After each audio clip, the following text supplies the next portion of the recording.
Nicolás, gracias por venir. No, gracias por la invitación. Quería conversar contigo porque tú has sido parte, has liderado, has empezado negocios, dos negocios particularmente, donde yo gasto buena parte de mi billetera. Uno siendo Super Pet, todo lo que es mascotas, y ahora también liderando con participación mayoritaria en Yopo. Muchísimo de qué hablar también porque has tenido más experiencia comprando, vendiendo empresas, aparte de empezar y escalar, ¿no? Que creo que es un tema interesante que no tiene la oportunidad de conversar a detalle en el podcast. Tú estás en una muy buena universidad, terminaste y luego decidiste emprender. Son pocas personas las que toman esa ruta de vida. ¿Por qué emprendiste en primer lugar?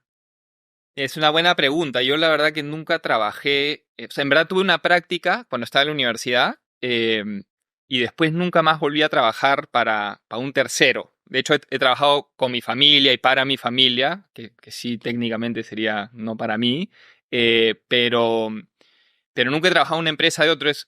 Yo, el primer negocio que tuve fue Mi Manzana, que era una agencia de publicidad. em, y no sé por qué decidí emprender, pero siempre fue como desde el inicio fue así. ¿Y cómo ha sido una agencia de marketing digital? Porque yo también, el negocio que manejo ahora, el que empecé en la universidad, fue una agencia de marketing digital. Tú empezaste antes, ¿no? En el 2011.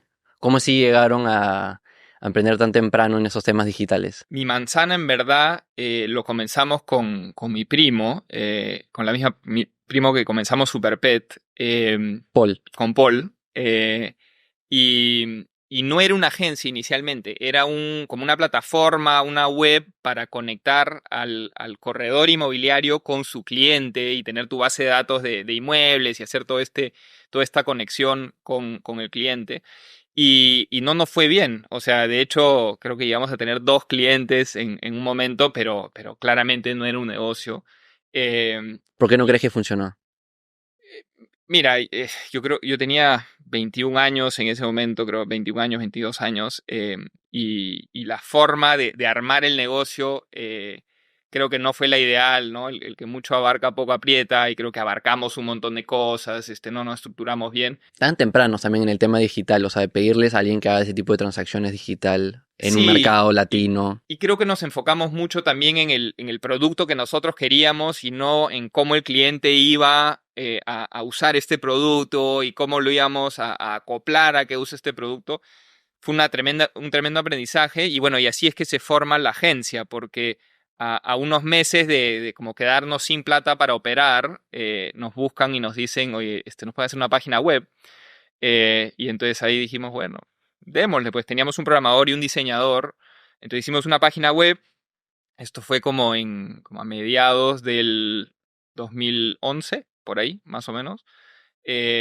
Y después de esa primera web vinieron como 6 clientes más y después ya el 2012 estábamos recontrametidos en hacer Corrieron la webs. ola. Sí, sí. Y comenzamos haciendo webs que después eventualmente se volvió a dar servicios de redes sociales y después ya se volvió algo un poco más grande con Google y como e-commerce y otros servicios digitales.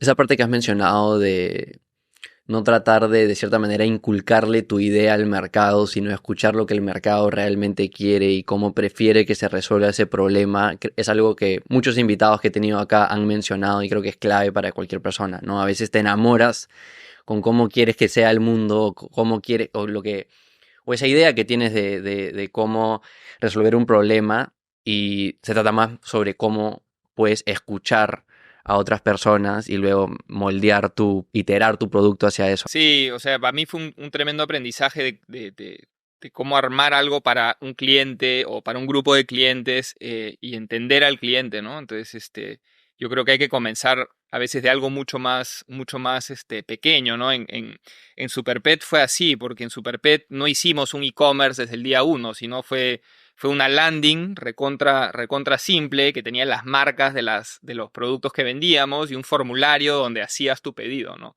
¿Qué aprendiste en ese proceso de mi manzana? Porque vamos a hablar de todas maneras de Super Pet y de Yopo, el negocio actual, pero sobre cómo contratar gente, porque es un negocio intenso en capital humano, sobre cómo conseguir clientes, sobre cómo armar estas ofertas y gestionar las operaciones, porque sí escalaron bastante.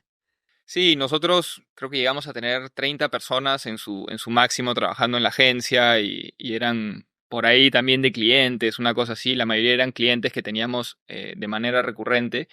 Eso es Fueron, clave, que yo también sí, he decidido que cualquier negocio de servicios profesionales que haga como vengo haciendo, el modelo de recurrente es mucho más estable, menos estrés, menos intenso en ventas. sí, sí. Eso fue el pase de hacer páginas web a dar servicios de redes sociales. Fueron muchos aprendizajes, o sea, yo creo que para mí el primer aprendizaje fue aprender de marketing. Fue aprender de marketing a través de los clientes, porque vi todo tipo de rubros, de consumo, de educación, de turismo, de retail, de un montón de rubros, y aprendí mucho de sus negocios y su forma en la que llegaban a clientes, y finalmente para mí eso fue como lo que me ayudó mucho en el inicio de Superpet, porque era, oye, entiende a tu cliente, llega él con una propuesta, con un marketing, con una plataforma que sea relevante para el cliente. Y también aprendí mucho de cosas que no funcionaban en las empresas. Y me pasaba mucho en mi manzana que los procesos de decisión eran complejos, ¿no? Que el directorio pedía algo, el gerente quería algo. Vi historias parecidas a lo que pasaba en mi manzana inicialmente, que era, em, quiero tener el producto que tenga absolutamente todo, ni siquiera lo he lanzado, no sé qué funciona, qué no, pero ya estoy pensando como en el 5.0 del producto, ¿no? Entonces, de ahí saqué muchos aprendizajes del lado de marketing y obviamente del lado de la operación o la gestión de una empresa también, porque contratábamos gente, pagábamos planilla, la cobranza era complicada, ¿no? Tenías un flujo de caja que no te jugaba a favor porque dabas crédito a tus clientes, tú pagabas más temprano de lo que cobrabas. Entonces era como una empresa más pequeña, pero aprendías esta dinámica de cómo operar, ¿no? ¿Qué te sorprende que ha cambiado de cómo funcionan las redes, mejores prácticas de marketing? Bueno, lo que ha cambiado en el marketing digital desde esa época ha sido, yo creo, primero la importancia que tiene el marketing digital. Cuando comenzábamos mi manzana, el digital era como mucho más desconocido, no sabían muy bien qué hacer, cómo hacerlo, cómo medirlo. Y hoy día el digital para muchas empresas es el 100% de lo que hacen y para muchas otras es, yo creo que una parte mayoritaria, ¿no? Y muchos otros medios han perdido relevancia por el digital.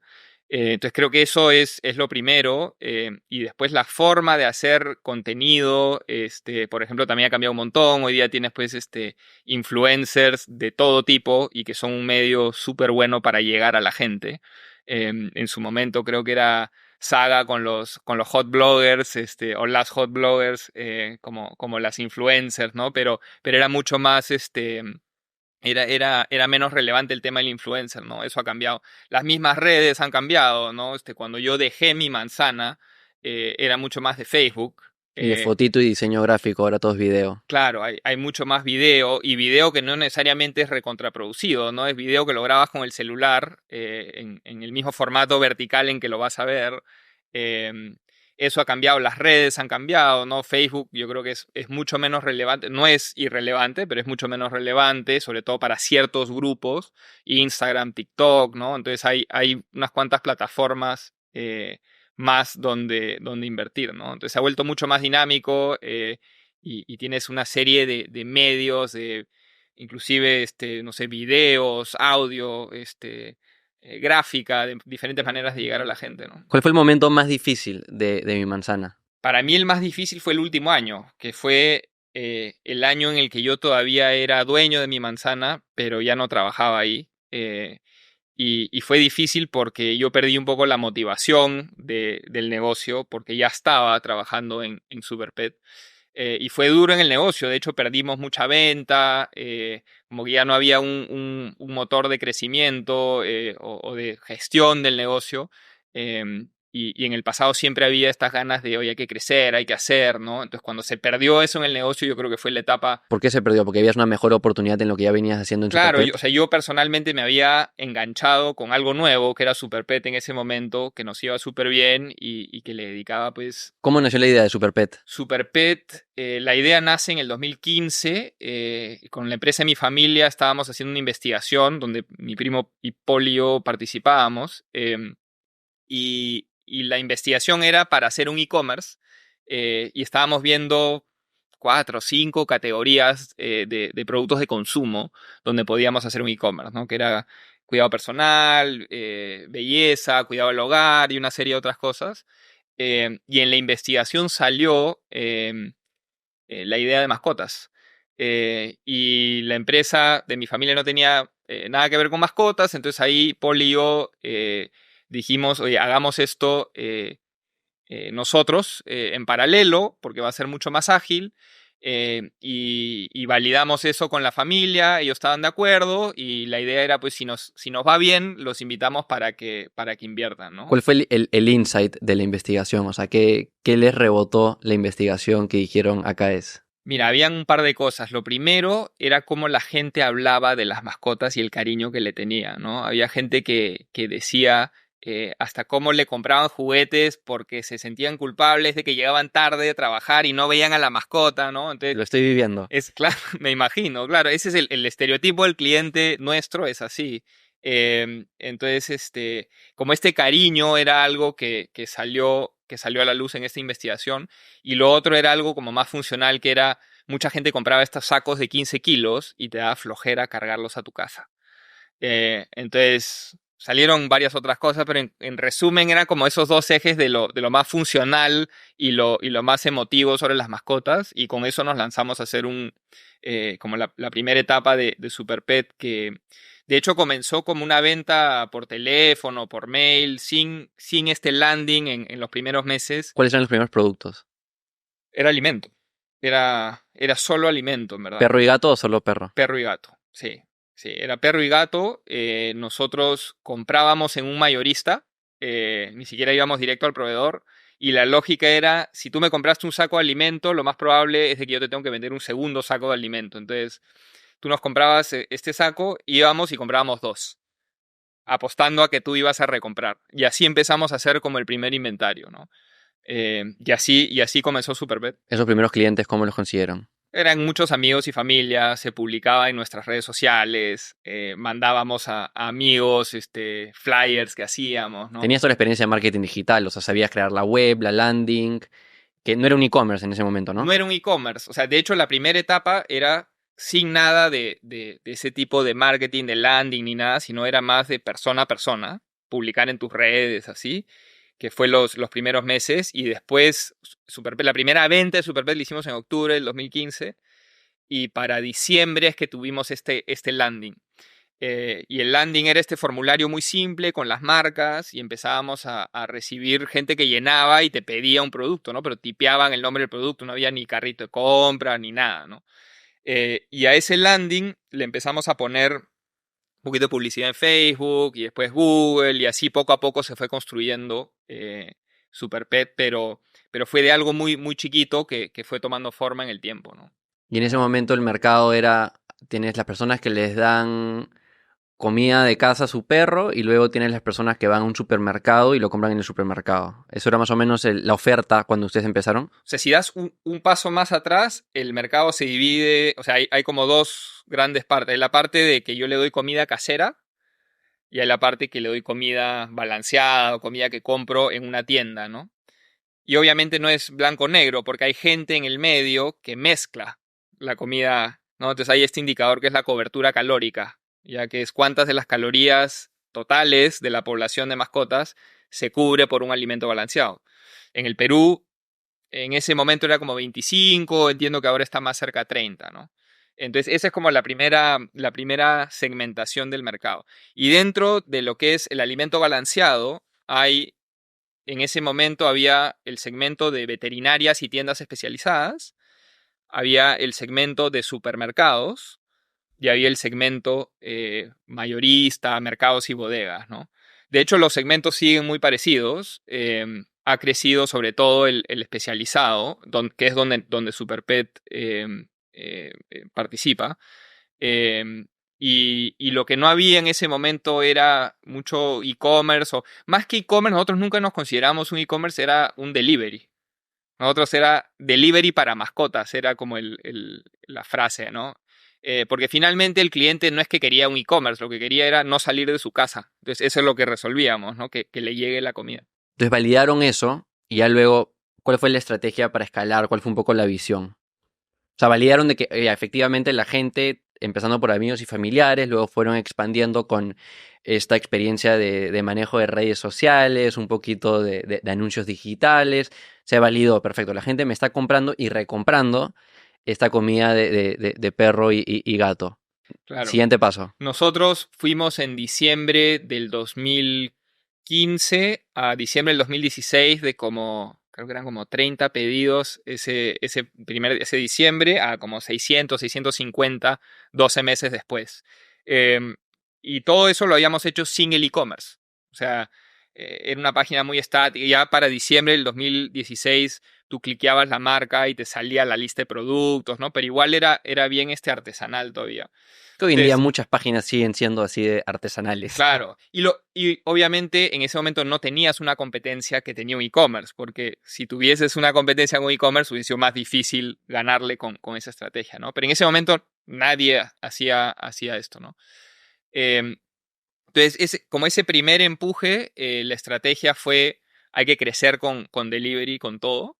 En mayo del 2017 abrimos la primera tienda. Y esa primera tienda que todavía la tenemos hoy día es una tienda bien chica, que fue como el primer paso al mundo físico. Y eso un poco que nos empezó a abrir los ojos de que en verdad el mercado más grande no era el online, sino era el mundo físico, como es en muchas categorías todavía. Yo voy presencial a comprar hasta el día de hoy. Claro, es que es súper práctico. Además, cuando quieres averiguar, preguntar, Sí, en Superpeta tienen súper bien, yo voy y también veo todas las categorías, no, aparte de la comida, llamémosla principal, tú tienes un mejor nombre seguro para eso, están todos los snacks, ¿no? Y siempre me gusta verlo y ya, este es mejor que este, voy a variar. Sí, Una experiencia, ¿no? cuando También. tienes una tienda cerca y te toma, no sé, 5 minutos de tu casa, es práctico ir, ¿no? Entonces, al final el cliente no es uno o el otro, sino que el cliente es típicamente, sobre todo el cliente más moderno, es más omnicanal y a veces va, a veces pide, ¿no?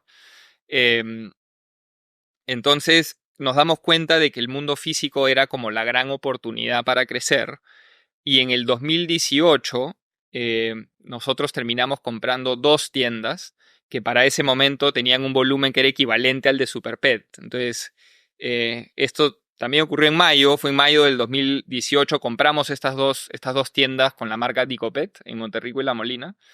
Y ya fue como un paso mucho más serio, mucho más grande al retail. A una pequeña pausa ahí, porque yo no tengo experiencia con esto, porque todos mis negocios han sido digitales, digamos.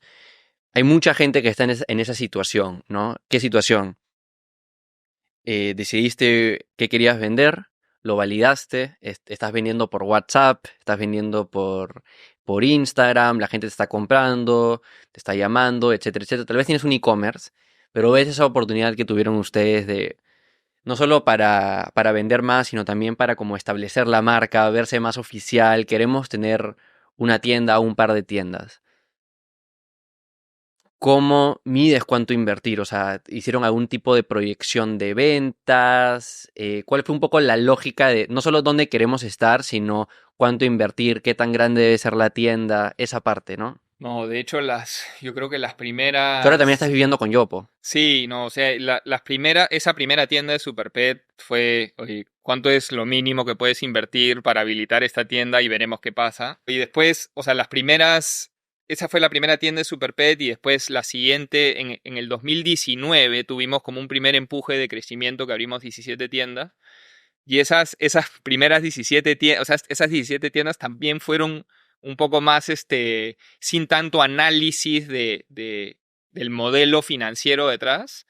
Sí fueron más, pensadas de dónde ubicarlas, el tamaño y demás. Y con el tiempo, obviamente, nos fuimos aprendiendo un montón de el tamaño, la ubicación, cuánto puedes vender y en base a cuánto puedes vender y qué tan rápido quieres tener tu retorno, cuánto puedes invertir. ¿Cuáles son los dos, tres factores más importantes? ¿Cómo los rankearías? ¿Ubicación primero o no? O sea, ubicación es fundamental. O sea, la misma tienda del mismo tamaño con los mismos productos puede vender, te puede tener una venta muy diferente por la ubicación. ¿Te paraste un día afuera de uno de estos potenciales lugares a ver cuánta gente pasaba? Para mí el gran aprendizaje fue cuando compramos las 2 tiendas que te decía de Dicopet en mayo del 2018.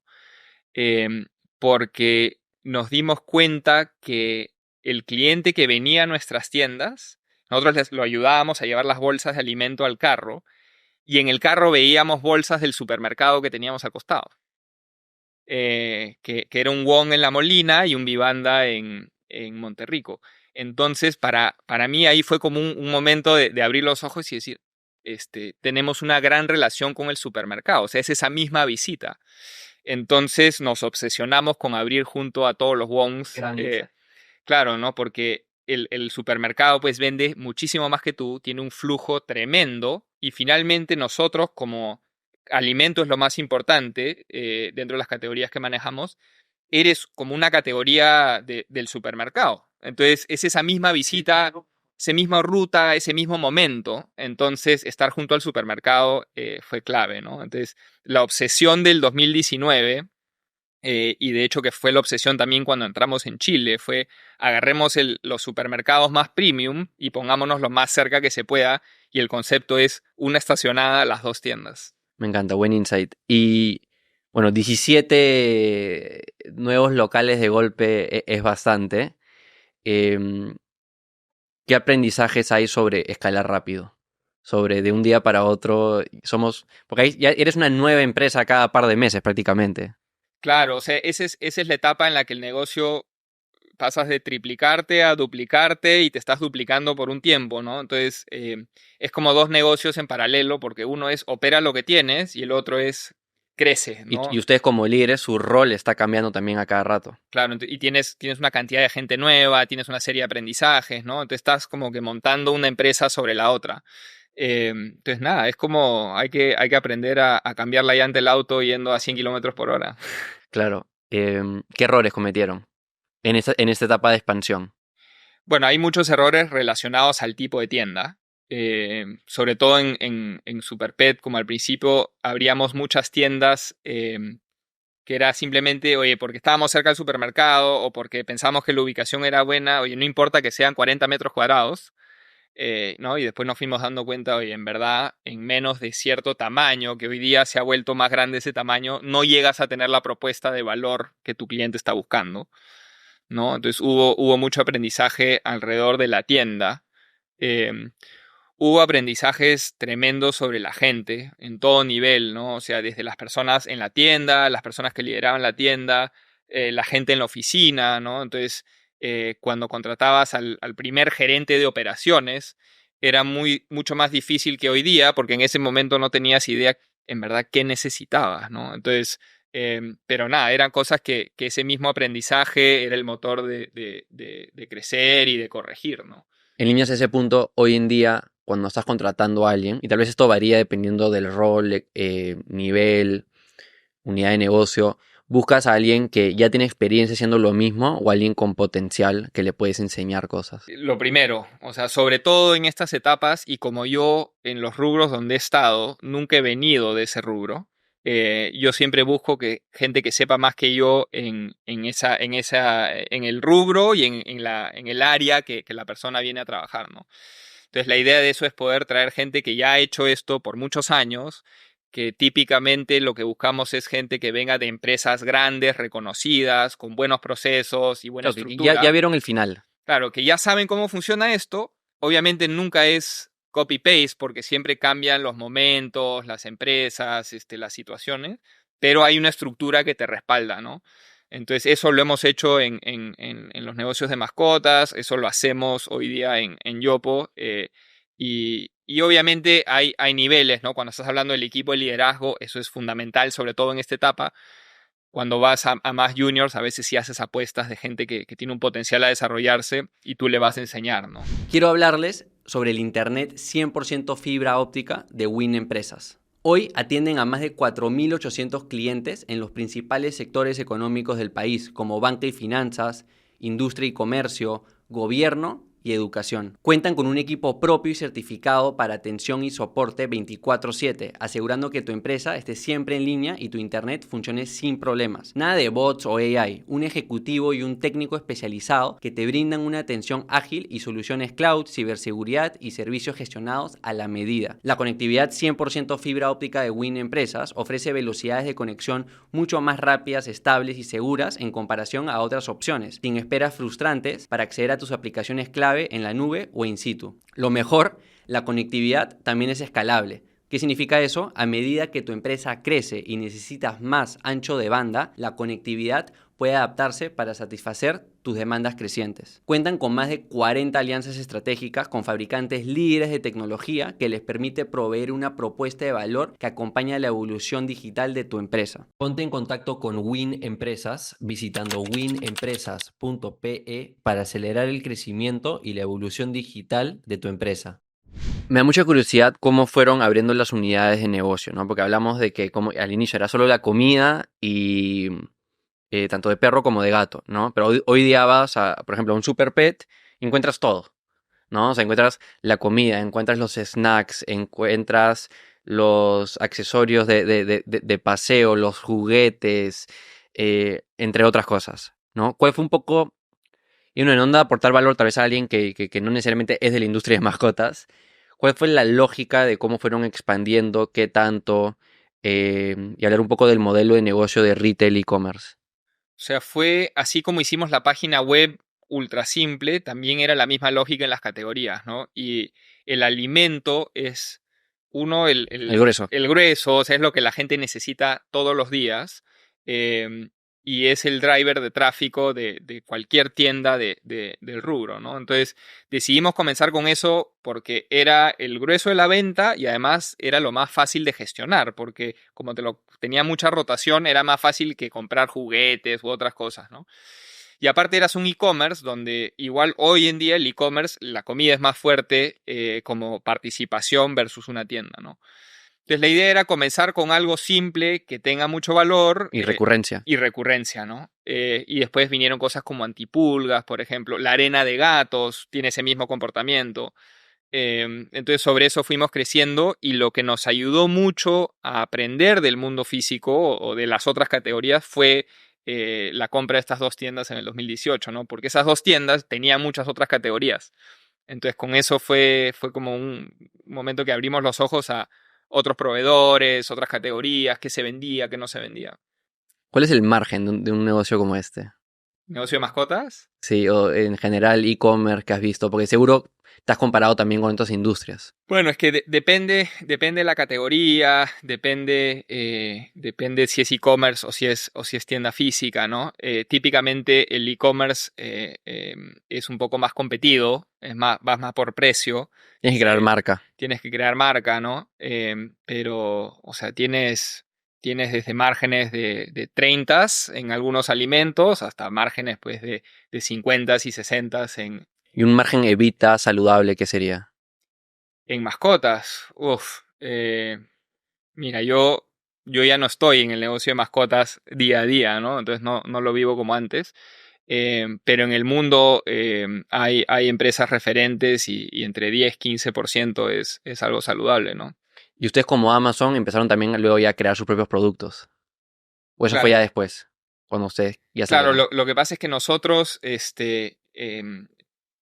vendimos la empresa a mi familia, mi primo Paul y yo, y con la familia hicimos inversiones fuera de Perú, en otros países, y algunas de estas empresas ya tenían marcas propias, entonces eso fue como tomamos muchas de estas marcas y productos para empezar a venderlos en Perú. Cuéntame eso, o sea, compraron, me habías contado antes de empezar a grabar, ¿compraron en una empresa en España?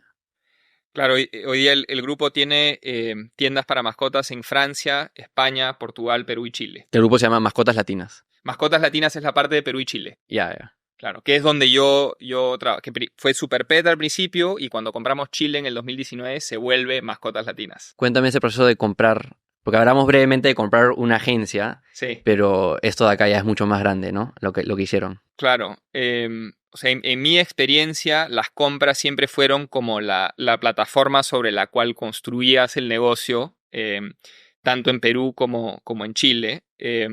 Cuando compramos Perú, eran dos tiendas, que en verdad, o sea, comprabas las tiendas, no era una empresa ni nada, eran las dos tiendas, y fue como el primer paso a entrar en el retail físico. Entonces fue la plataforma sobre la cual primero le dimos volumen y después tuvimos mucho know-how, como lo que te decía, de dónde posicionar las tiendas, fue un aprendizaje sobre esas, ¿no? Y esa era una empresa muy madura, no crecía mucho, entonces era más una estimación de, oye, flujos descontados, y la valorizabas de esa manera, al igual que la empresa en Chile, ¿no? No era una empresa madura, crecía bastante, sobre todo por la parte de e-commerce. En Chile compramos una empresa que tenía 20 tiendas y un e-commerce que era como la mitad del negocio. Eh, y era una plataforma para nosotros poder armar lo que estábamos armando en Perú. ¿Qué buscabas en estas empresas? O sea, una empresa que tal vez, o sea, tenía operaciones ya andando, tenía una buena cartera de productos, buenas relaciones con estos proveedores, como dices también, tal vez la marca propia, pero que tal vez que no tenían, como que el expertise digital, no tenían una buena marca, había para escalar por ahí, ¿eso era? O sea, en las dos empresas que compramos en mascotas latinas, en Perú eran las dos mejores tiendas para mascotas en cuanto a venta por tienda, el surtido que tenían, ¿no? Entonces estábamos comprando como lo mejor que había en el mercado para el retail físico. Entonces, nuestra lógica es mucho más fácil desarrollar tus tiendas sobre algo que ya existe, ¿no? Si tú ves las tiendas de hoy día son muy diferentes a las que compramos, pero esas que compramos fueron el punto de partida.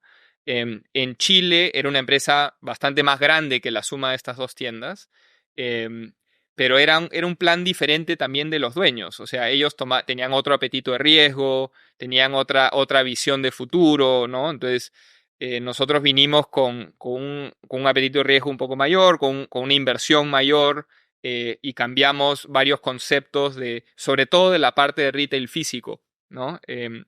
Ellos habían hecho tiendas más chicas, que en muchas eran como puntos de despacho para el e-commerce, y nosotros veníamos con esta idea de hacer tiendas más grandes, con una experiencia un poco más elaborada, ¿no? Entonces, cambiamos muchas de las tiendas, cerramos varias, pero armabas esto sobre una base bastante más grande, que ya tenía volumen, que ya tenía gente, ¿no? Entonces, la lógica es mucho más fácil armar una empresa, o armar un plan de crecimiento sobre una empresa que ya existe, ¿no?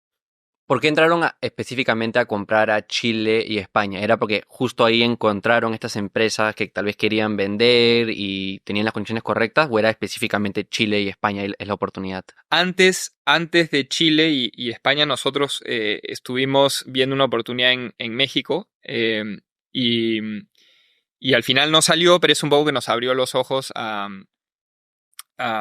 invertir fuera de Perú en esta misma categoría, ¿no? Nosotros cuando estábamos, o sea, al principio de Superpet no habíamos visto la categoría en otros países, y eso fue una de las cosas que nos abrió los ojos a ver la oportunidad que había en otros países, ¿no?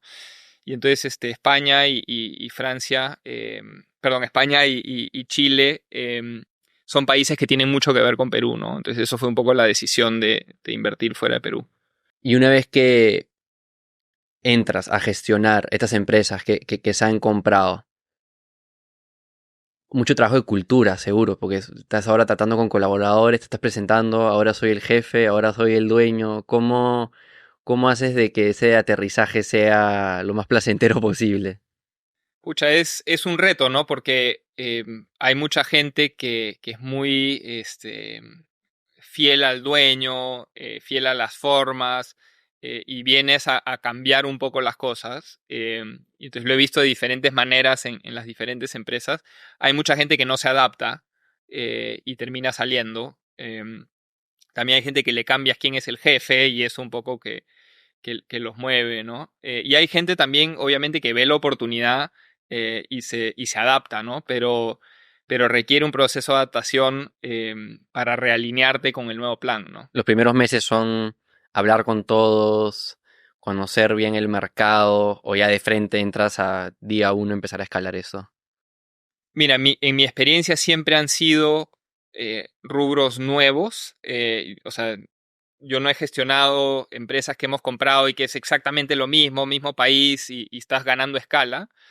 Entonces, cuando entras a un nuevo país o estás en un nuevo rubro, lo mejor que puedes hacer es ser cauto para mantener las cosas como están, aprender y poco a poco te vas sintiendo cómodo para implementar cambios. ¿Qué te hubiese gustado saber de la industria al inicio? O en general tal vez de e-commerce y retail, antes de haber pasado por todo este proceso de Super Pet particularmente. ¿Qué me hubiese gustado saber antes? Pucha, es una buena pregunta. O sea, yo creo que hay varias cosas que aprendimos, como te decía hace un rato, sobre cómo armar la estructura de personas, sobre cómo armar las tiendas. Creo que ese tipo de cosas, pero al final haberlas vivido es el mejor aprendizaje, ¿no? Porque con eso aplicas el futuro, ¿no? Sobre las personas, haciendo doble clic ahí, la estructura de las personas mencionaste. No detallamos mucho ese punto. ¿A qué te refieres ahí? O sea, de ahora en adelante, ¿qué roles, qué estructuras, qué áreas son claves en cualquier negocio que hagas o en líneas generales, tal vez algo similar en retail e-commerce? O sea, para mí la forma en la que yo contraté a las personas más senior al principio de Superpet fue diferente de cómo lo estoy haciendo en Yopo. Para mí lo más importante, sobre todo en la etapa inicial, es contrata gente que te complemente, ¿no? Entonces, en Superpet, una de las primeras contrataciones más senior fue comercial. Retrospectivamente, he debido contratar operaciones o logística antes, ¿no? Yo soy más comercial, entonces lo mejor que puedes hacer es apóyate en gente senior en los temas donde tú no eres o no tienes esa experiencia, ¿no? Entonces creo que eso es lo importante, ¿no? Este, y bueno, después vas aprendiendo cómo la empresa funciona y qué posiciones necesitas, ¿no? Pero eso es, más que saberlo desde el principio, creo que es como el crecimiento natural y las cosas las vas corrigiendo en el camino. ¿Qué diferencias culturales ves entre los distintos países en los que has O crecido? sea, mi experiencia fuerte ha sido entre Perú y Chile. Y son dos países que tienen mucha relación y a la vez también muchas diferencias en cómo es la gente, en cómo operan los negocios y demás. Eh, Mi experiencia en Chile ha sido espectacular. Es un mercado muy grande. En nuestro negocio, el negocio de mascotas es un negocio, es una categoría más grande. Lo que te decía antes de la cobertura calórica en Chile es más alta, es como 50-55%. Y muchas más personas, o muchos más hogares tienen mascotas. En Chile es como el 60-65% de los hogares tienen mascotas. En Perú no tengo la última cifra ya, pero es como un tercio de los hogares. Entonces hay una penetración de la categoría que es mucho mayor. Chile es un país que tiene también el retail moderno más penetrado que Perú, ¿no? Los supermercados y demás. Entonces, crecer en Chile ha sido súper, súper interesante, ¿no? Pero a la vez es un país que es muy parecido porque son los mismos malls, son los mismos supermercados, es un país que es bien centralizado en la capital, ¿no? Entonces, y hay mucha gente que viaja de un país al otro y que trabaja entre los dos países, entonces finalmente es fácil trabajar entre los dos países, ¿no? A mí me ha gustado bastante. ¿Qué te digo Yopo? La pasión por la comida, Que para el que no ¿verdad? sabe qué es Yopo, ¿cómo lo describes? Yopo es un fast casual de pollo, ¿no? Y tenemos diferentes presentaciones de pollo en tortilla, que nosotros llamamos el wrapper, en ensalada o en bowl con arroz, ¿no? Estaría equivocado en decir que es un Kentucky Premium, sin Bueno, ser premium como decir un restaurante, ¿no? Porque claro, dentro de fast casual. claro, o sea, en el mundo de los fast foods, cuando ves mercados más desarrollados, lo que ha ocurrido es que han habido eh, marcas como por ejemplo un Chipotle o como un Shake Shack que han agarrado marcas masivas, ¿no? Chipotle, un Taco Bell, por ejemplo, Shake Shack, un McDonald's, y han hecho un concepto que sigue siendo fast food, pero han premiumizado ciertos aspectos de la experiencia, comenzando por la comida, Los ingredientes. los ingredientes, el proceso de preparación, cuando entras al restaurante tiene otro look, pero sigue siendo comida rápida, ¿no? Sigues recibiendo tu comida bastante rápido, pides en el counter, ¿no? Entonces, nosotros no tenemos directamente una marca que hemos agarrado como el mismo producto y lo premiumizamos. nosotros hemos agarrado como elementos de diferentes categorías y de diferentes marcas y los hemos premiumizado un poco, ¿no? Porque están metiendo también un poquito este aspecto también medio Tex-Mex. Claro, o sea, nosotros con el Rapper Chingón, O los bowls también me los gustan. bowls, claro, el Rapper Chingón, que era el primer producto que usaba guacamole en Yopo, eso fue en el año 2022, cuando yo recién entro a Yopo. em, Fue como el primer producto que no sé si sería Tex-Mex, el Rapper Chingón, pero que ya tenía guacamole, ¿no? Hacíamos pico de gallo y guacamole. No, yo te he dicho que yo gasto bastante en Yopo. Entonces, es como una marca que ha agarrado de diferentes conceptos y ha hecho un fast casual em, para un grupo de personas en Lima, hoy en el Perú, eventualmente, eh, que ya no se identificaban con un fast food, ¿no? Pero que les sigue gustando el fast food, ¿no? Entonces, en Perú tienes muy buenas opciones para comer, o sea, tienes mucho fast food, tienes cosas un poco más elaboradas, de como servicio completo, ¿no? A la mesa, pero faltaba esa capa intermedia que en Estados Unidos se llama fast casual, y eso es lo que nosotros estamos haciendo y basado en pollo. Hago un minuto de pausa para dirigirme a los dueños de negocio, CEOs y líderes de marketing o ventas que puedan estar escuchando. Todos buscan elevar el valor de su marca, el reconocimiento de ella y generar más prospectos y ventas. Como yo, sabes que los medios tradicionales de comunicación quedaron en el pasado y cuando se trata de medios digitales, cada día es más difícil rentabilizar tus campañas de performance con anuncios de pago y marketing directo. Hoy lo que funciona, lo que las plataformas digitales quieren que hagas y lo que las empresas a la vanguardia en marketing están realizando son estrategias de marca y generación de demanda. En otras palabras, crear contenido de valor para tu mercado que posiciona a tu empresa, fundadores o ejecutivos como líderes de opinión, educa a tu mercado, hace entender tu propuesta de valor y lleva a tu mercado a preferirte frente a la competencia. Te cuento que en Ere Digital Studios proveemos un servicio integral de comunicación y marketing online que ayuda a empresas a contar historias que generan confianza e impulsan demanda. Con nuestros años de experiencia, tomamos responsabilidad de inicio a fin de tus objetivos más importantes de marketing y comunicación online. Conversemos. Visita eredigital.la para programar una reunión de consultoría y contarte cómo podemos escalar tu marca y ventas.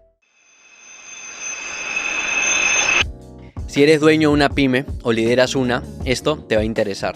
Mira, como yo, sabes que crecer un negocio es difícil, muy difícil. En mi experiencia, la mejor manera de superar los desafíos de crecimiento de mi negocio ha sido aprendiendo de las victorias y errores de los demás y rodeándome de fundadores y expertos digitales que han estado ahí y lo han hecho. Para eso existe Escalable, escalable.com. Unirte a Escalable te brinda acceso inmediato a una comunidad privada de dueños de negocio, líderes e independientes, consultoría diaria con expertos digitales, talleres especiales con emprendedores y líderes que han escalado negocios a millones, como los de este podcast, educación y recursos listos para implementar, y una red de proveedores de servicios calificados que puedes contratar para cada una de tus necesidades de crecimiento. Por ahora, Escalable está especializado en negocios de servicios, consultoría, coaching, educación y productos digitales que buscan crecer sus marcas, escalar sus ventas y digitalizar sus procesos. Provee todo lo que necesitas para empezar a escalar de manera rápida, simple, segura y rentable. Aplica la membresía visitando escalable.com.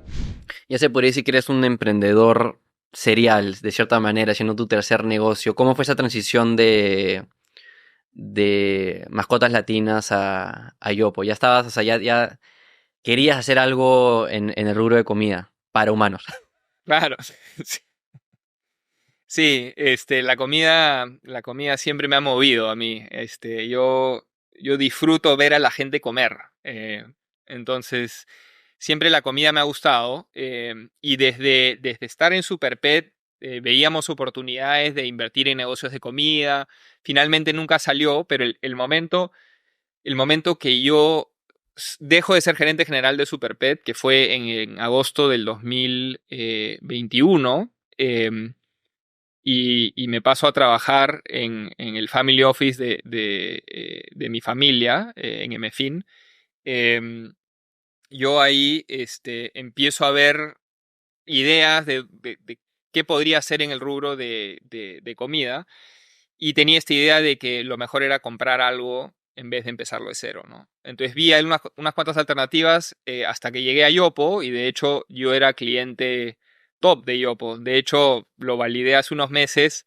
Me ganaste, me ganaste. Y en uno de los agregadores era el cliente número 5 en transacciones. Entonces, lo primero que me enganchó con Yopo fue ser cliente. O sea, mucho antes de evaluar entrar en Yopo, yo era buen cliente. Entonces, finalmente caigo en Yopo y termino comprando una primera participación en Yopo en abril del 2022. Ahí la oportunidad la veías en relación a lo que mencionaste anteriormente de, por ejemplo, Chipotle o Shake Shack, de nuevo, este fast casual, un poquito más premium que el típico fast food, cadenas internacionales que ya conocemos. Claro, o sea, para mí O sea, sabías que esa era la oportunidad, no me imagino que estás pensando tal vez un restaurante. o sea, yo tenía un poco la idea de mascotas que el mundo físico era más grande que el delivery.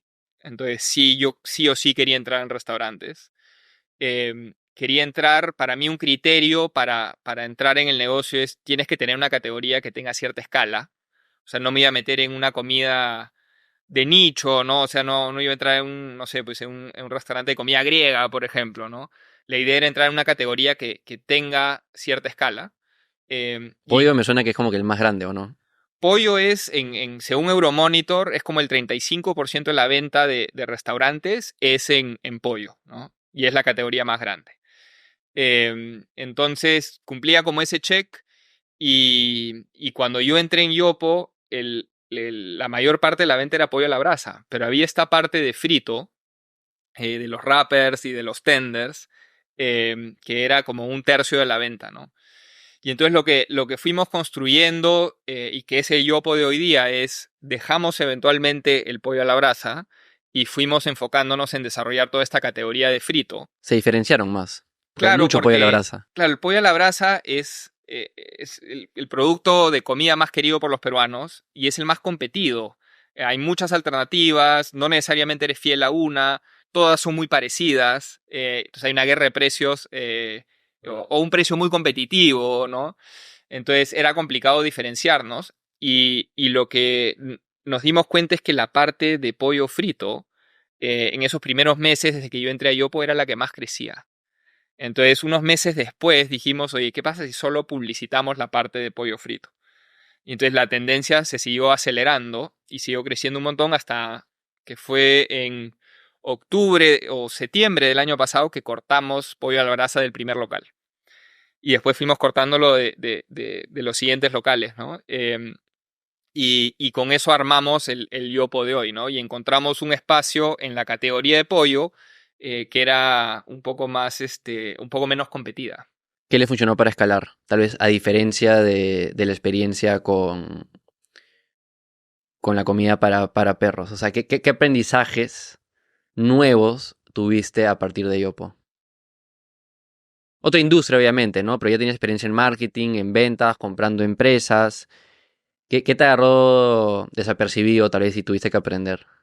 A ver, la complejidad del negocio de restaurantes es mayor que el retail, ¿no? O sobre todo en la parte de la tienda.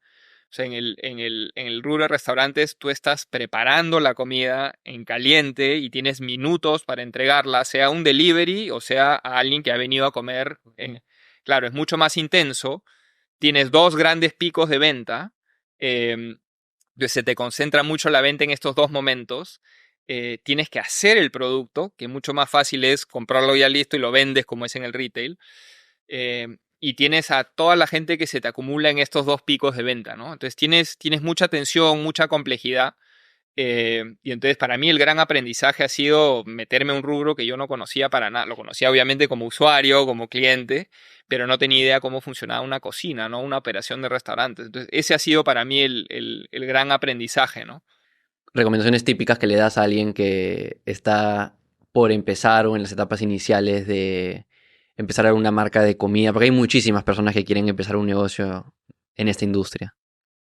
Sí, o sea, el rubro de restaurantes es muy competido, hay todo tipo de marcas y Seguro te acercan todos los días amigos, familiares. Nicolás, que estoy pensando en mi marca de pizzas, o estoy empezando una hamburguesa, o estoy empezando X cosa, un sushi. ¿Qué les dices? o sea, yo creo que para comenzar, sea en el rubro de restaurantes o en el que sea, tú tienes que encontrar un espacio que tenga, para mí, una escala que sea relevante y dos, una oportunidad de tú consolidar ese espacio, ¿no? O sea, un negocio, un rubro que tiene tres competidores que son gigantes y que son dueños del 80% del mercado, va a ser muy difícil de que tú desarrolles un negocio de escala relevante al costado de estos tres grandes, ¿no? Entonces yo creo que lo primero es encontrar una categoría, un segmento dentro de una categoría que tenga el tamaño relevante y la oportunidad de consolidar todo ese espacio. De manera práctica, ¿cómo mides ese tamaño de mercado? ¿A qué página web vas? ¿A qué institución vas? ¿Dónde lo averiguas? Yo me he apoyado mucho en Euromonitor en los últimos años, que no necesariamente tiene el dato preciso del tamaño de mercado, pero tiene la tendencia, entonces te permite hacer una estimación buena de mercado, ¿no? Entonces, eso por un lado, y por otro lado, por lo menos en mi experiencia, siempre tiene que haber pasión por lo que haces, ¿no? Para mí, cuando estás enganchado con el rubro, con la marca, con el producto y obviamente con la gente, las cosas se hacen mucho más fáciles, ¿no? Entonces, para mí es un poco la unión de esas dos cosas, ¿no? O sea, qué cosa te apasiona y cuál es la cabida y la oportunidad que tú tienes de tomar ese mercado, ¿no? El CAPEX, ¿no? La inversión es bastante mayor que en, por ejemplo, el retail o e-commerce. Sí, sí, O sea, considerablemente mayor. O sea, ahí sí tienes que medir, te diría con mayor precisión, estoy asumiendo, cuánto vas a vender y proyectar. claro, o sea, Porque desde que alquilas, a menos que seas dueño local, tienes que alquilar el local, luego todo el equipo, todo ese CAPEX para ejecutar el servicio, el restaurante. sí, o sea, un restaurante te puede costar el doble que una tienda, tranquilamente. Y la otra gran diferencia con un restaurante es que mucha de la inversión se queda fija en el local, o sea, porque estás haciendo instalaciones eléctricas, sanitarias y una serie de cosas que es parte del local, ¿no? Versus una tienda que mucho es muebles y cosas que tú puedes finalmente mover de un lado al otro, ¿no? Entonces hay una inversión bastante grande. Entonces, en mi experiencia con Yopo hemos ido un poco de menos a más, un poco para sentirnos cómodos con las inversiones que hacemos, ¿no? Y hablando de la estrategia de Yopo, eh, que tienen una categoría, diría yo, bien definida, ¿no? El pollo, por más que ahora, como mencioné, también está metiendo este aspecto medio Tex-Mex. Eh, ¿Qué piensas sobre los aplicativos? Porque ustedes venden bastante, por ejemplo, por Rappi, me imagino. Claro. Eh, pero también están creando, obviamente, sus propios locales, sus propios restaurantes. Ahora vamos a hablar un poco de los planes de expansión. Pero estratégicamente, ¿no? ¿Cómo balanceas estos dos mundos de quiero vender digital, quiero hacerle la vida más fácil a mis clientes, me facturo un montón, pero tal vez me cobra un montón de comisión, me diferencio menos porque al final del día, cuando decides, veo los reviews, pones categoría apoyos, ahí estás al costado de todas las opciones, en lugar de ser top of mind y que la gente te busque proactivamente. Y por otro lado, eh, quieres rentabilizar todo ese CAPEX que acabamos de Claro, hablar, ¿no? claro. O sea, yo creo que todos son, como te decía hace un rato del rubro de mascotas, el cliente, sobre todo el moderno, es omnicanal, ¿no? Entonces, el cliente que va al restaurante a veces va a comer ahí o a veces va y recoge su comida y se la lleva, y ese mismo cliente a veces te pide por un agregador. Entonces nosotros tenemos esos tres canales bien marcados, ¿no? Que es el salón, el para llevar, ¿no? La gente que viene, compra y se lleva la comida, y después tenemos los agregadores. Ahorita como porcentajes. Ahorita como un tercio de nuestra venta es presencial. Eh, y es la parte que más crece, ¿no? Y es la parte que más va a crecer. No sé exactamente cuánto terminaremos esa participación el próximo año, pero la oportunidad que hay en la venta presencial es gigante. O sea, como tú decías, de ir a una tienda, la mayoría de soles gastados en restaurantes es presencialmente en un restaurante, ¿no? La gente quiere ir. Hay categorías, obviamente, que son muy de delivery. Las pizzas, por ejemplo, son muy de delivery. No Pero sabía. sí, son muy de delivery. Típicamente, si tú ves las cadenas de pizzas, los restaurantes son más puntos de delivery o para recoger, ¿no? Para llevar. Nosotros estamos en una categoría de lo que estamos viendo que mucha gente sí le gusta ir a comer al restaurante, y nosotros armamos los restaurantes para que te provoque también ir al restaurante, ¿no? Entonces, nosotros creemos que el futuro es tener como un mix saludable entre todos los canales, y finalmente hay que estar donde el cliente quiere que estés, ¿no? O sea, si es por un agregador, si es por un delivery propio, si es en el restaurante, hay que estar donde el cliente va a estar también, ¿no? ¿Tu referencia principal a nivel mundial quién sería? ¿Chipotle? ¿Que mencionaste? Chipotle es una gran referencia. Estaba escuchando una entrevista de Bill Ackman, que es un inversionista súper reconocido, Ya. que él decía que sus mejores inversiones, y él es un value investor, ¿no? ¿Qué significa eso? De que no es que está invirtiendo en algo para el mes, vender la acción, sino está pensando en el largo plazo, de que sus mejores inversiones habían sido curiosamente en restaurantes. Y creo que son inversionistas en, por ejemplo, en Chipotle. Ya. Y hablaba de las economías de escala, de porque son buenos negocios, de que si tienes muy buenas relaciones a largo plazo, y tienes hasta como que poder de compra con los proveedores, te ayuda a diferenciarte y que pueden ser buenos negocios. Esto estoy mencionándolo no nomás porque me interesa mucho hablar de esa parte estratégica y esa visión a largo plazo de cómo expanden y que estoy seguro que tú quieres entrar a nuevos países también. Sí, o sea, mira, para tu pregunta de a quién vemos, ¿no? A qué marca vemos, Chipotle definitivamente es una de ellas, pero también hay marcas como el mismo McDonald's, eh, Shake Shack, Taco Bell. O sea, lo que es bien bacán de este rubro es que hay muchas marcas de las cuales aprender, ¿no? Entonces, eh, cuando te vas de viaje o inclusive acá en Lima, ves marcas y siempre aprendes algo, ¿no? Entonces hay muchas marcas de quien aprender y eso es algo que es bien bacán en este rubro. Mencionaste que anteriormente en la conversación de que sí manejaste la negociación de compra de la participación mayoritaria de Yopo. ¿Qué te motiva a tener una participación mayoritaria en Yopo? Bueno, o sea, para mí era fundamental tener esa participación para poder tener control de la compañía, ¿no?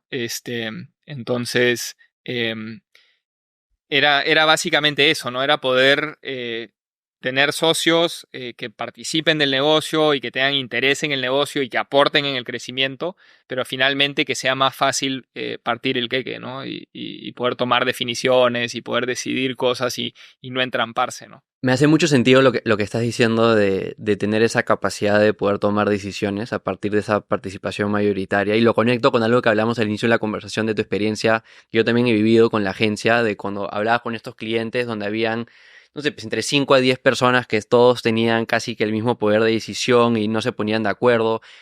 Yo lo he visto particularmente en negocios con el modelo de sociedad, por ejemplo, estudios de abogados, donde todos los socios medio que tienen el mismo nivel, obviamente, y muy difícil que se pongan de acuerdo, de que alineen visiones y algo que, por ejemplo, se habla mucho en el mundo de startups es de founder-led companies, ¿no? De empresas que de cierta manera pueden tomar más riesgo y avanzan más rápido porque el fundador sigue siendo, o la persona con participación mayoritaria sigue siendo el CEO, ¿no? El ejemplo típico, ejemplos típicos son Mark Zuckerberg en Meta, Elon en Tesla. Es como que a nadie le puede decir a Mark qué debería ser o no la empresa porque él ha estado desde el inicio, él lo empezó todo, ¿no?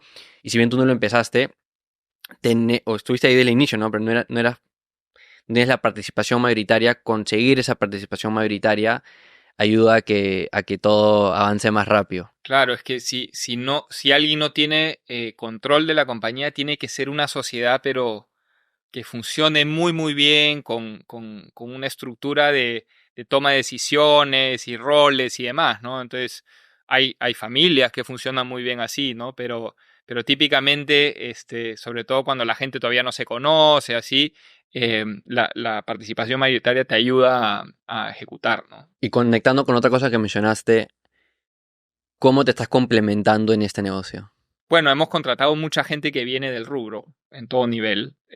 Yo no vengo del rubro, entonces yo he ido aprendiendo en los últimos años de estas personas y ¿De comida rápida y eso? de comida rápida, ¿no?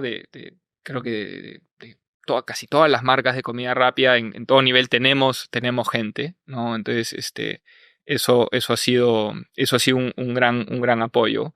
Em, tengo otro accionista, socio en la compañía, que es Nico Restrepo, que ha sido un gran apoyo también, ¿no? Él sí es de los socios fundadores de la compañía, entonces me ha apoyado mucho en él. nada, me ha apoyado mucho en las personas y de estar presente en las tiendas y estar en conversaciones con la gente, ¿no? Y nada, ha sido una gran experiencia de aprendizaje. ¿Planeas franquiciar? ¿Yo voy a poder tener mi Yopo o no? Este, por el momento el plan no es franquiciar. Nos gusta tener control del negocio. Entonces, por el momento no estamos pensando en eso. Nosotros, ¿Cuáles ves como los pros y cons? Porque de seguro los has analizado. o sea, el pro es una escalas más rápido, ¿no? Pero creo que tienes que estar muy preparado para hacerlo. Hay muchas marcas de las nuevas, fast casual, que no franquician o que han empezado muy tarde a franquiciar. Entonces, creo que tendríamos que estar listos para eso, pero no te diría no nunca, porque uno no sabe qué puede pasar, pero por el momento el plan de expansión que tenemos en el Perú es operación propia al 100%. A mí me encanta el caso de Panda Express, donde los dueños, que son un esposo y esposas, creo que son de las empresas más rentables en Estados Unidos, tienen cientos o miles de locales, una locura. Creo que son 100% dueños de la empresa, nada es franquiciado, ellos son dueños de todos los locales.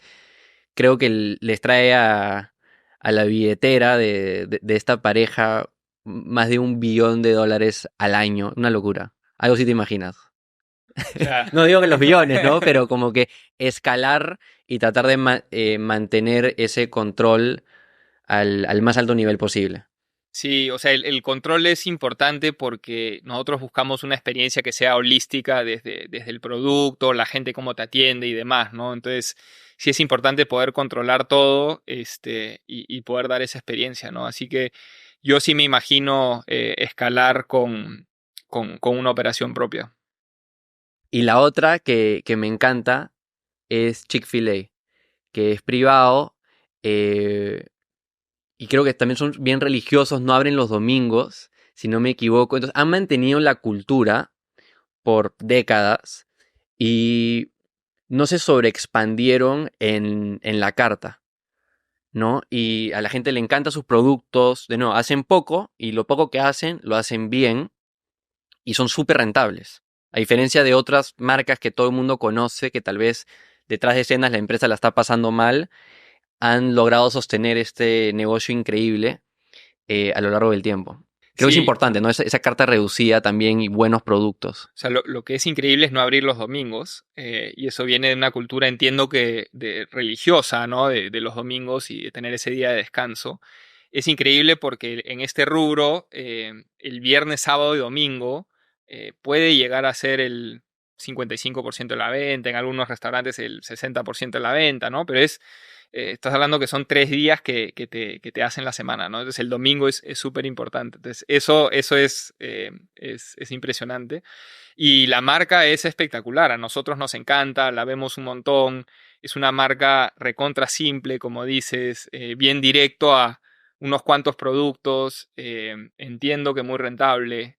¿Cuáles quieres que sean los valores de Yopo? O sea, si te digo, si te pregunto, ¿cuáles son las 4 cosas que quieres que se mantengan de acá a los próximos 30 años?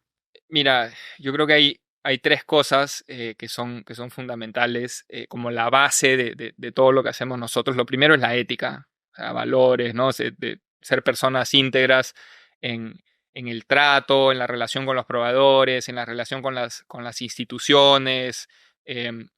La ética es fundamental en todo lo que hacemos. Luego el control y la salud financiera es importante. Todo lo que hacemos finalmente tiene que rendir sus cuentas y tiene que ser rentable. Y lo otro es que tenemos que buscar la mejora continua. O sea, Kaizen. siempre tenemos que estar creciendo, buscando cómo mejorar. No podemos estar satisfechos con donde estamos ahora, ¿no? Entonces te diría que son esas 3 cosas que son la base para todo lo que hacemos nosotros.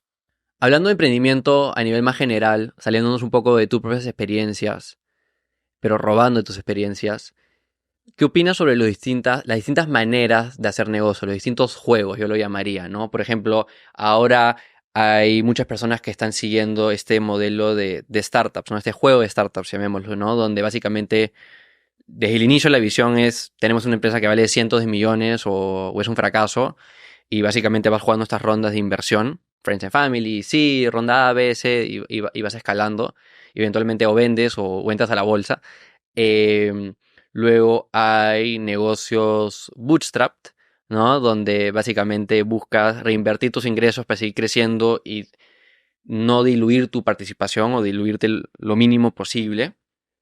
Y luego como otra vértice lo podemos ver como, yo le llamo build to sell o build to last, ¿no? O sea, como que planeas vender eventualmente, sea eso en 3 años, 5, 10 o 20, o hay gente que quiere crear negocios para, así como familia tuya, crear una empresa familiar o entre los socios, que es algo que dure generaciones. O sea, ¿qué piensas sobre estos distintos caminos y para quién es cada uno en base a tus experiencias?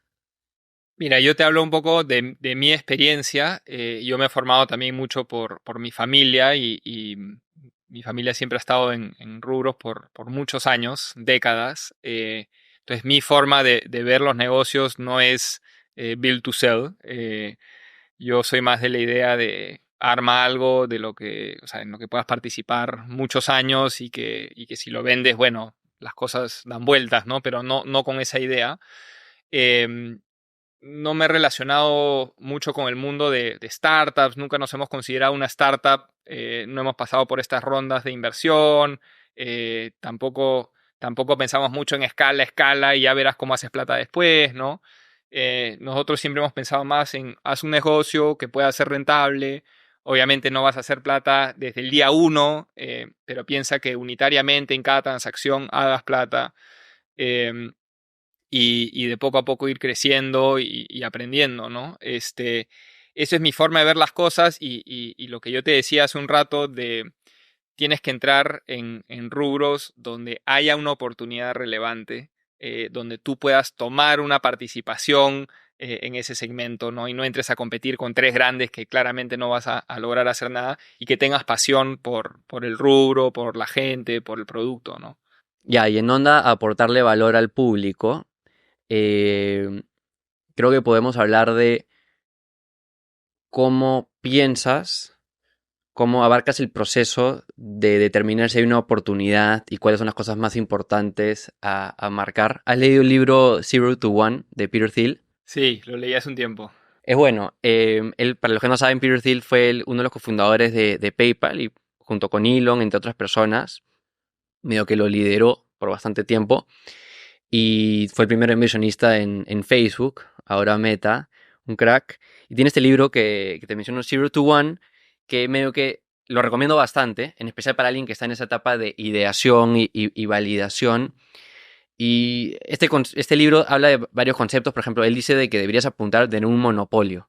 Y obviamente los monopolios tienen una mala connotación por obvias razones, pero también él dice que, bueno, puede haber un buen monopolio. O por ejemplo, él dice que Google tiene un monopolio, ¿no? Tal vez hoy día ya con el tema de ChatGPT, Perplexity, un poco menos, pero por bastante tiempo tuvo un monopolio en search y que los monopolios eh, buscan aparentar que no son monopolios, obviamente, ¿no? Google dice, no, nosotros no estamos en el mercado de search, estamos en el mercado de tecnología y también competimos con teléfonos y competimos en otras categorías, ¿no? Pero al final del día, la mayor parte de sus ingresos son por su negocio de search y ahí hacen un montón de cash, ¿no? Y que uno de los conceptos principales de este libro es evitar competencia. Y entre otras cosas, hay 4 factores que dice que son importantes para un negocio exitoso. En primer lugar, tener tecnología propia. Cómo desarrollas tus propios recursos tecnológicos para no depender de terceros y también crear barreras de entrada entre competidores. En segundo lugar, este tema de network effects, de cómo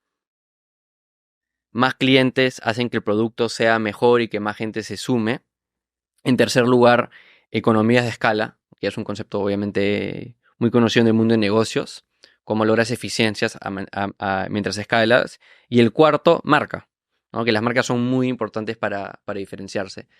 Usando esto tal vez como framework o como algo para nutrir la conversación, ¿qué viene a tu mente cuando estás hablando con alguien sobre cómo pensar si es que hay esa oportunidad de negocio? O sea, lo que me ha funcionado a mí es primero partir de la pasión que tengas o de los intereses que tú tengas, ¿no?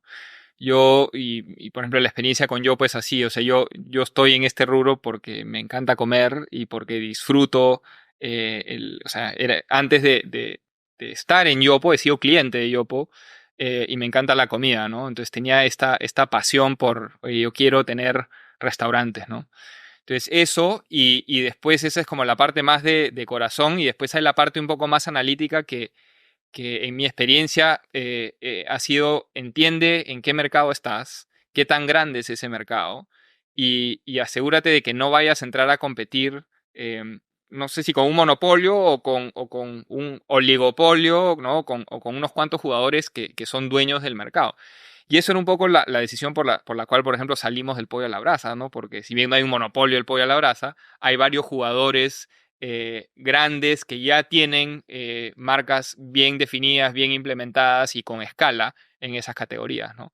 Em, y además es un producto pues, que todo el mundo compra de todas estas marcas, ¿no? Entonces, para mí esas dos cosas es como el primer check para decir por dónde quiero ir. Claro, en líneas a eso, este libro habla, por ejemplo, de que obviamente, crear un monopolio es difícil, pero tú puedes tener un monopolio de un nicho dentro de un mercado grande y de que en onda de evitar competencia, si bien estás dentro del mercado, por ejemplo, usando Yopo como ejemplo, dentro del mercado de pollo, sí puedes tener de cierta manera un monopolio en el fast casual de pollo en Lima.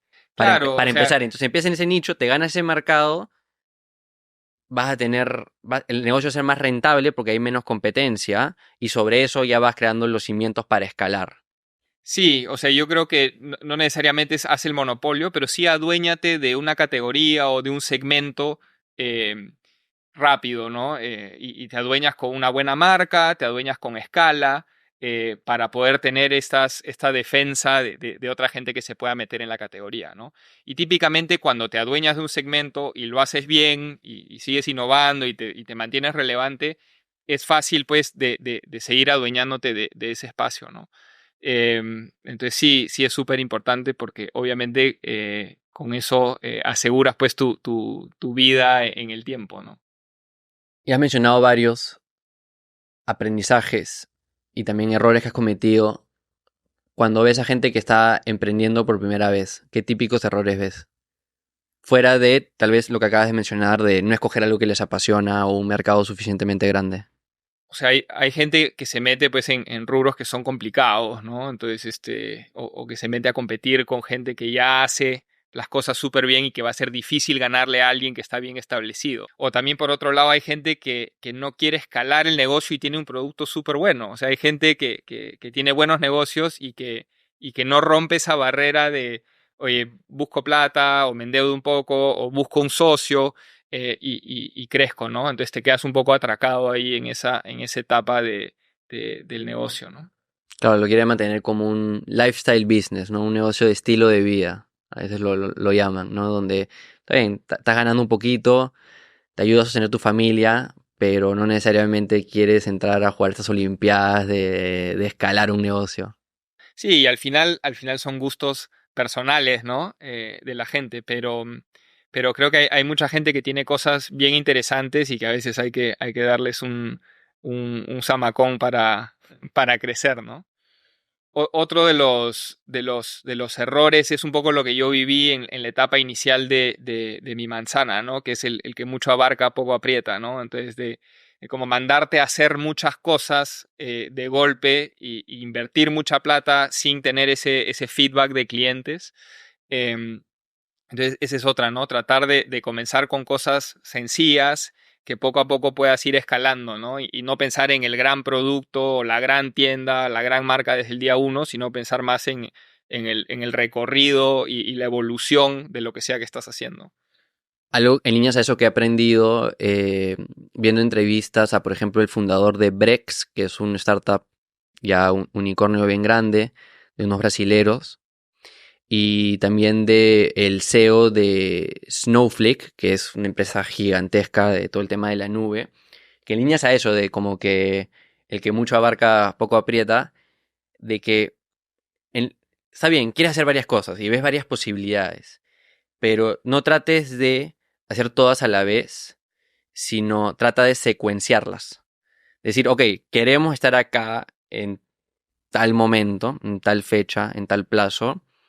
En lugar de nuevo de diluir tu equipo, diluir tu día a día en abarcar todo a la vez, es secuencia. Lo primero tenemos que hacer este producto. Tenemos que lograr que este producto escale a este nivel. Y recién cuando llega a este nivel, creamos la segunda unidad de negocio, el segundo producto. Y trata de secuenciar en lugar de todas las cosas a la vez. Y es algo que aprendí que estoy empezando a implementar porque yo soy de esas personas que veo oportunidad en todos los lados o me gustan varias cosas, me apasionan varias cosas y quiero empezar varias cosas, pero estoy empezando a secuenciar.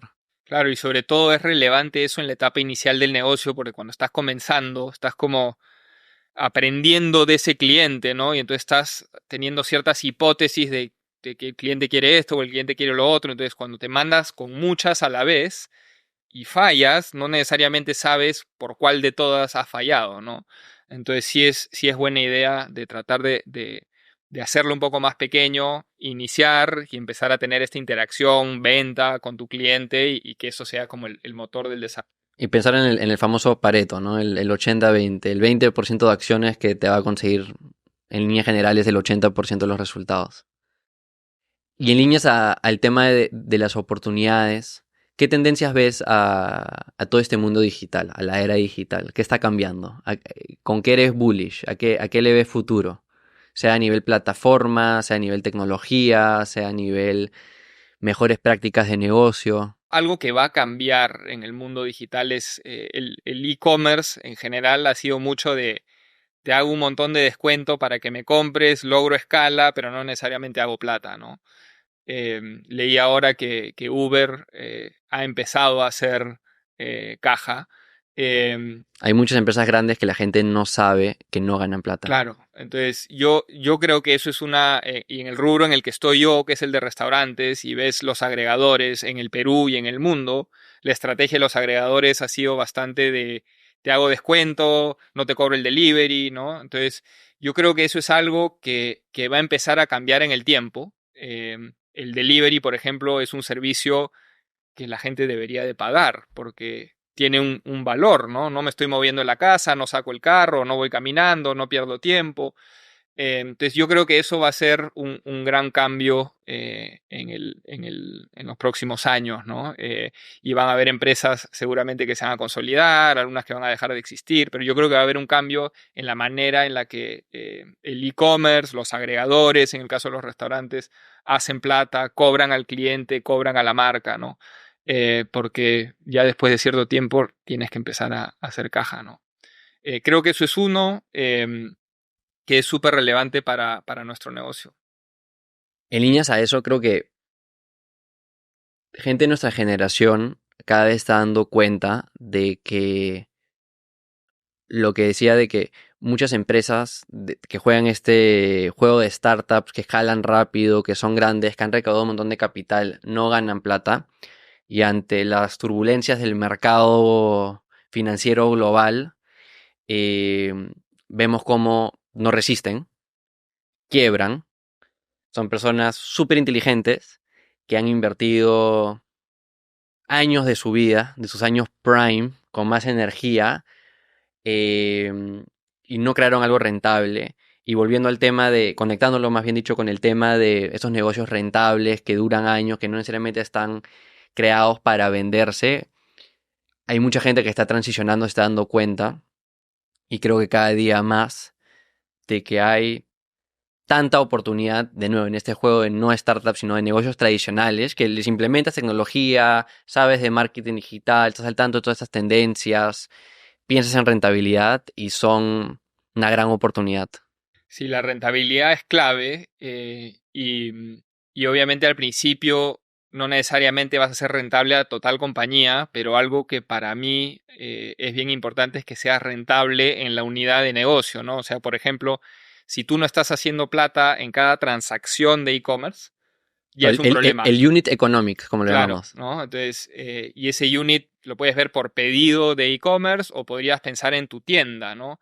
O sea, tu tienda tiene que ser rentable en unos plazos de meses o semanas, dependiendo del rubro en el que estás, y a lo mejor tienes un back office que has armado, pues que te aguanta, no sé, 10 tiendas, 15, 20 tiendas, y por ahí es que pierdes plata, pero tienes que ser rentable en la unidad que tú definas, ¿no? Si hay muchos negocios, de nuevo con el tema de e-commerce, de que hacían mucho descuento, entonces haces descuento, generas mucho volumen, pero entonces después de que le quitas el descuento no necesariamente tienes esa misma venta, ¿no? Claro, el negocio puede no ser rentable a nivel general porque tal vez estás invirtiendo un montón en expansión, nuevas tiendas, crecimiento de marca, pero como tú dices, ¿no? Lo que es importante es que la transacción genere, que por ejemplo Uber o hay otras empresas que en el pasado no han ganado pierden plata cada vez que alguien consume su producto o servicio. Claro, o sea, si yo estoy vendiendo un producto, o sea, 20, 25% de descuento, que lo consigo en la tienda del barrio, eh, es como que o sea, si me voy al extremo, es que yo me paro en la esquina y vendo billetes de 20 soles a 10 soles.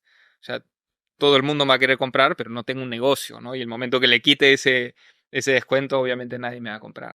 Y ahorita que estás en el proceso de escalar súper concentrado en Yopo, ¿cómo aprendes? O sea, mi primer aprendizaje es la gente con la que trabajo. Contratamos mucha gente que viene del rubro y que tiene experiencias súper relevantes. Entonces, se aprende de la gente En la práctica. en la práctica. Se aprende de estar en la tienda, en el restaurante. También hablas con tu gente, ves a los clientes. Entonces, de estar ahí donde ocurre el negocio es fundamental para aprender.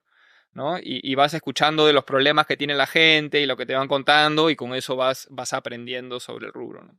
Libros, artículos, páginas que consumes. ¿Qué me recomiendas? Mira, yo veo muchas cosas en redes, pues así de que te salen de tipo Jordan Peterson o de Naval, ¿no? Personas así de ideas bien interesantes.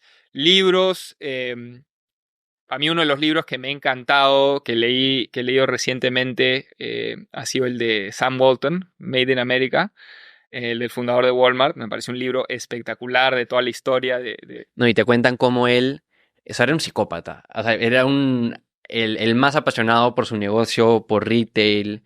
Y cómo dicen que en ese libro te cuentan cómo él iba a tiendas de competidores y hacía cosas locas como medir con regla prácticamente, con cinta, qué espacio tenían como que cada sección, cada línea de las tiendas para comparar. Quería ganarle la competencia al tal nivel de que se infiltraba y decía un montón de cosas, pero buen libro. Sí, me encantó ese libro.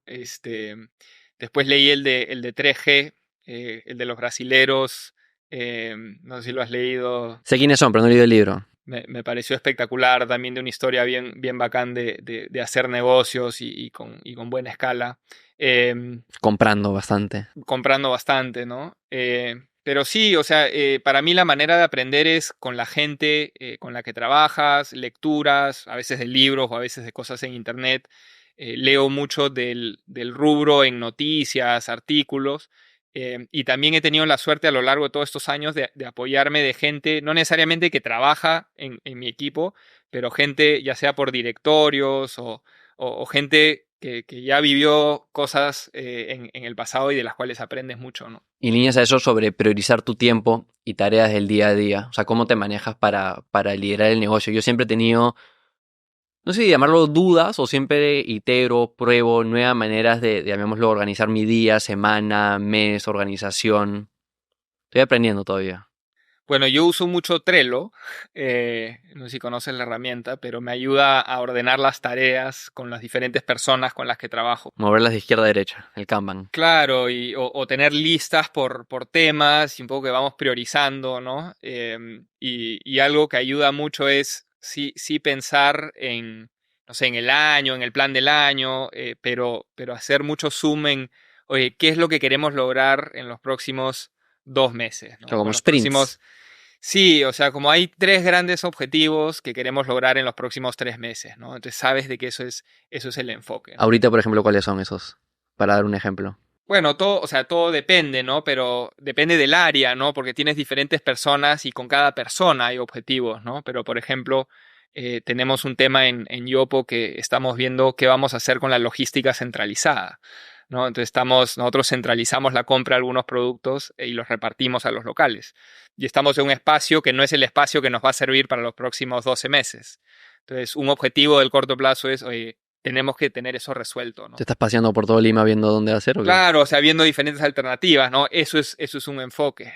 Tenemos un enfoque de corto plazo que es abrir 3 tiendas en lo que queda del año, ¿no? Entonces, así por área tenemos diferentes enfoques y ayuda un poco a que las personas con las que trabajo también tengan claro un poco cuáles son esos objetivos, ¿no? Por área te pondrás que uno o dos principales enfoques cada Q o cada 2, 3 meses. Sí, o sea, las personas típicamente tienen sus indicadores, ¿no?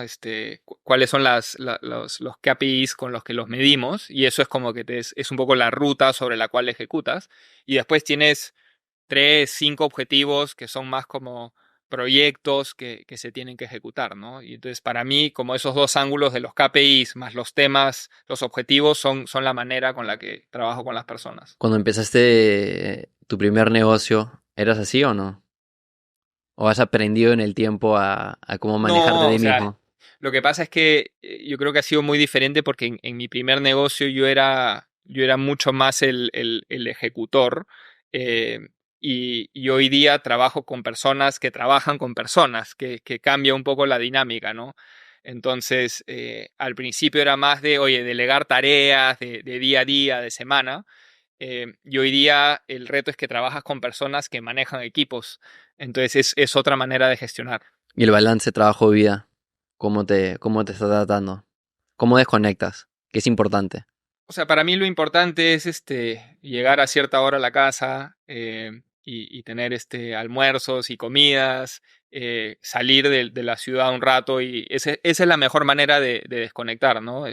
Hacer un viajecito, no importa dónde, pero salir de Lima y desconectarse, ¿no? ¿Pagas tu propio yopo o no?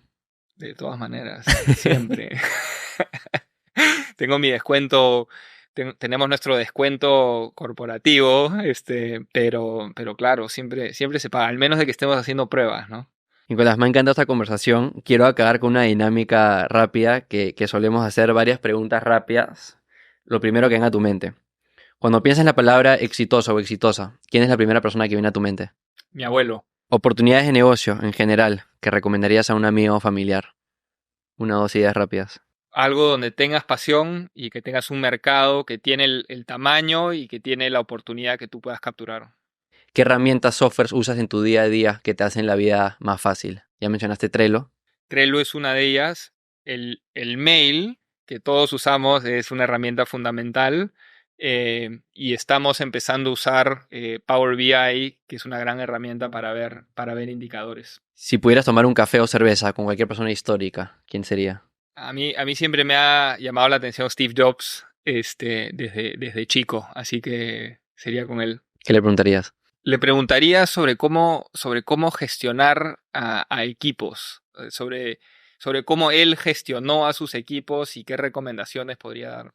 Hay muchas historias de su propio equipo, de cómo gestiona. Hay cosas duras, pero hay cosas también Claro, y lo que pasa es que tú escuchas lo que dicen los empáticas. medios, ¿no? Entonces es como más sensacionalista, pero por eso es preguntarle a la persona para escuchar de raíz, ¿no? Si solo pudieras hacer 2 horas de trabajo a la semana, ¿qué harías en esas 2 horas? Yo separaría esas 2 horas en 3 partes. La primera parte sería reunirme con toda la gente del equipo y que me cuenten qué está pasando, qué están haciendo. La segunda parte sería estar en la operación, viendo qué ocurre, estar con los clientes, con las personas del equipo y ver de primera mano el negocio. Y la tercera parte sería estar solo, analizar, pensar y definir. Si tuvieras que tener otra profesión, ¿cuál sería? Yo creo que sería cocinero, ¿ah? Mejor compra de $100 o menos. Para mí la mejor compra de $100 o menos es el cuaderno que llevo a todas partes, y bastante menos que $100, pero a mí me encanta escribir a mano, y me acompaña a todos lados. Se pierde y te mueres. Sí.